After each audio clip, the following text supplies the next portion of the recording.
As explotacións gandeiras advirten da dificultade que teñen para atopar traballadores. O sector reclama man de obra cualificada e insiste en que os salarios que ofrecen son competitivos. As explotacións gandeiras afrontan dificultades para cubrir os postos de traballo que precisan. En Mazaricos, o concello con maior produción leiteira de Galicia, veñen sufrindo desde hai tempo a falta de man de obra cualificada.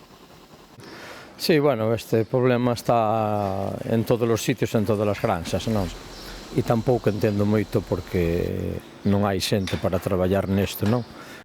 O xerente da cooperativa SAT Busto Corzón, unha das maiores granxas de Galicia, insiste en que a realidade actual das condicións de traballo no sector ten pouco que ver coa imaxe tradicional que moita xente mantén e que os salarios que ofrecen son competitivos.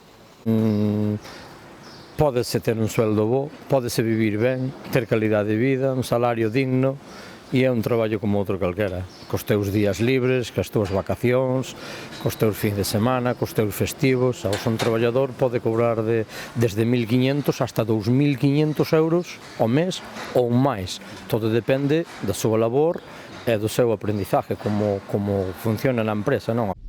En Galicia, os titulares de granxas menores de 45 anos representan o 33% do total. Os profesionais consideran que é necesario achegar o sector ás novas xeracións para garantir o seu futuro. Mentres tanto, a escaseza de man de obra segue sendo unha das súas principais preocupacións.